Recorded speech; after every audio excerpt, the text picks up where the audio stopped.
وہ لکڑہاری اس کا بھی دخل ہے. اب یہ احتیاط کرنے لگا سفر پر نہ جائے. لوگ آ کر اطمینان دلائیں کہ بھے ایک طرف تو تم باپ بیٹے کہتے ہو کہ رسول محمد الرسول اللہ چھوٹے ہیں, اور ایک طرف بددعا سے تمہارے پیران نکلے جا رہے ہیں کہ بددعا دے دی. اگر محمد الرسول اللہ کے سچے رسول نہیں ہے تو بددعا سے ڈر کیسا نکلا. یہ بھرے میں آ کر ایک دن نکل کھڑا ہوا, موت لے گئی, آ گیا بھرے میں. ابو جہل وغیرہ شیطان لگے ہوئے تھے. دیکھا ابو لہب میرے شرم نہیں آتی, ارے کہتا ہے جھوٹا ہے, کذاب ہے, جھوٹا ہے, تو جھوٹے کی بددعا سے مرے جا رہی ہے. زنانے مارا, وہ زنانے کا تانا برداشت نہ کر سکا اور بیٹے کو چھوے لے جاؤ, اس کا خیال رکھنا, خیال رکھیے. اب جہاں وہ تجارتی قافلہ پڑاؤ کرے وہاں اس کے چاروں طرف اونٹوں کے کجاوے اور سامان کھڑا کرتے, اس کا حصار بنا دے کہ کوئی خدا کا کتا اس پر حملہ نہ کرے. محمد نے بددعا دی ہے, کیا روتا, لیکن کیا ہوتا ایک جگہ پڑاؤ میں سامان کا ڈھیر, اونٹ, اور بیچ میں یہ عتیبہ سو رہا. آ گیا حکم دیا, جاؤ, حکم دیا. میرے نبی رحم دل کی زبان پر اتنا ہی تو آیا ہے, اب یہ بھی نہ ہو, یہ تو ہوگا, ورنہ ایک بددعا دیتے حضور سارے گھرانے کے لیے, بیڑا غرق کر دیتے بددعا نہیں. پھر بددعا اس نالائق داماد بے شرم کا ایک کتا کو مسلط کر دے, اتنا ضرور کریں گے, اتنا ضرور کریں گے. آگے ایک شیر, اب وہ سونگتا پھرا, کہاں ہے وہ, کہاں ہے وہ رسول پاک کی بددعا کا مارا, کہاں ہے؟ چھلانگ لگا کر آیا اور سب کو سونگتا رہا, اور ایک قریشی سردار دب کے بڑے رہے بزدل, اور دیکھتے رہے کیا ہوتا ہے. کسی کو اس نے ہاتھ نہیں لگایا, آیا اور عتیبہ پر حملہ کیا اور اس کی دھجیاں اڑائیں اور خون پی کے چلا گیا. رسول اللہ صلی اللہ علیہ وسلم کی زبان رحمت پر اگر بددعا آئی ہے تو اس نالائق داماد. میں نے عرض کیا کہ بیٹیوں کے راستے سے کوئی تکلیف ایسی نہ تھی جو محمد کو نہ پہنچی ہو, کوئی تکلیف. اللہ اکبر, اللہ اکبر. حضور اکرم نے پھر ان دونوں لڑکیوں کا نکاح حضرت عثمان سے کیا ہے. یہ عثمان غنی رضی اللہ تعالی, اور یکے بعد دیگرے, پہلے حضرت رقیہ سے ہوا, بیمار پڑی, انتقال ہو گیا, اولاد نہیں ہو سکی. صدمے اٹھائے, اولاد کیا ہوتی. ایک غیور خاندان کی لڑکیوں نے کس طرح طلاق کا زخم جھیلا ہے, اس کو آپ کم سمجھتے ہیں. جب لڑکی کو تم اذیت پہنچاتے ہو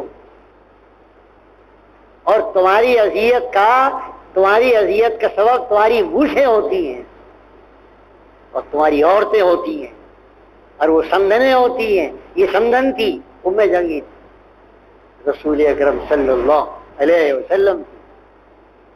تو لڑکی کی یہ اذیت داغ بن جاتے ہیں, داغ ایک لڑکی پر نہیں, لڑکی کے باپ پر, پورے خاندان پر.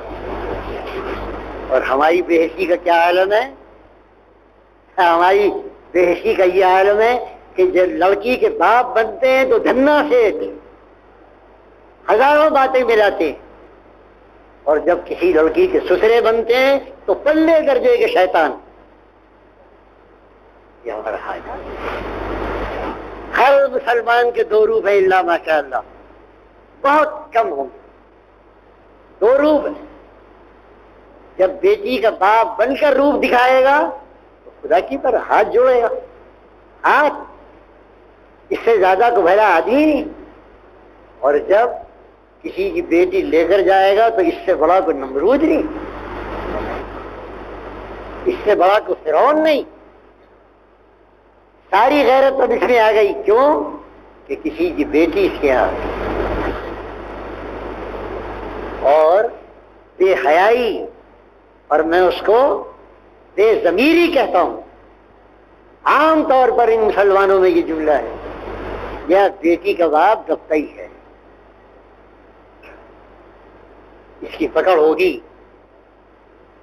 یہ جو ایک تم نے ایک عام اصول بنا لیا ہے، جب کبھی ہوتا ہے تو کیا بیاں چھوڑو چھوڑو، بیٹی کا باپ دبتا ہی. کہاں سے آئے تم؟ بیٹی کا باپ دبتا ہے، اسلام نے کہا ہے. کیا محمد الرسول اللہ نے یہ اصول دیا ہے کہ جس کے گھر میں بیٹی ہو اس کی دہلیز دب گئی؟ یہ فرعون کا تصور ہے. تمہاری بڑی بڑی عبادات جب اس ایک ٹکڑے کے مقابلے پر تولی جائیں گی تو رب العالمین کہہ رہا ماچس دکھا کر اس حاجی کے ہاتھ کو آگ لگا دو. یہ تصور تھا اس کا کہ بیٹی کا باپ تو صحیح ہے. خواہ بھی کیا ہماری تمہاری عبادات ہوں گی؟ یہ زخم تھے، زندہ نہیں رہتے. حضرت رقیہ کا انتقال ہوا، پھر حضور نے ام کلثوم کو حضرت عثمان کے نکاح میں دیا. مالدار گھر تھا، صاحب ثروت تھے، لیکن وہ بھی زندہ نہ رہے.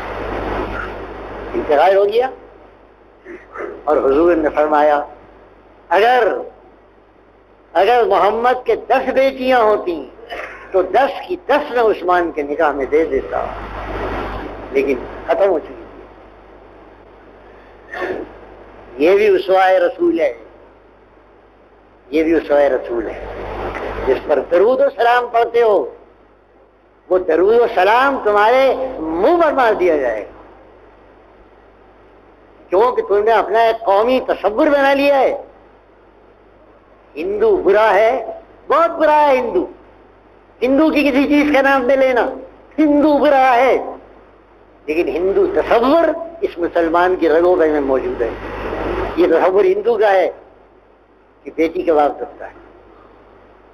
اس کے یہاں بیٹی لڑکی غلام ہے، چاچی ہے،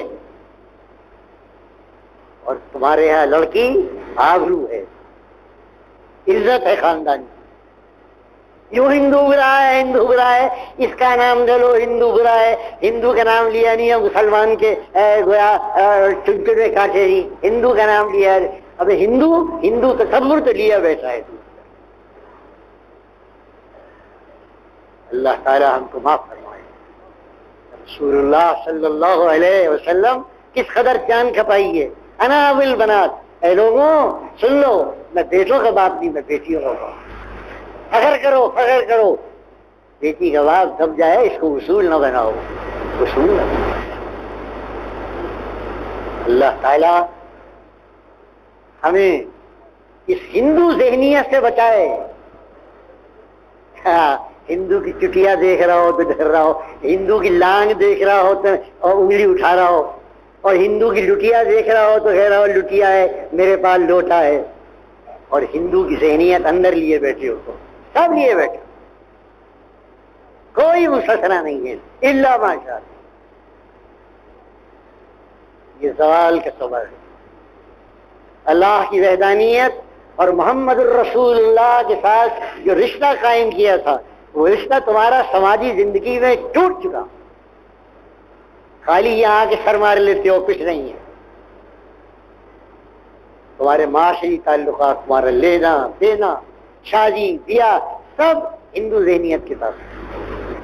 اللہ تعالی ہم کو معاف فرمائے. اب ایک آخری بیٹی ہے سیدہ زہرا رضی اللہ تعالی عنہا. بتاؤں گا میں آپ. جس قدر زیادہ لاڈلی اتنی زیادہ تکلیف.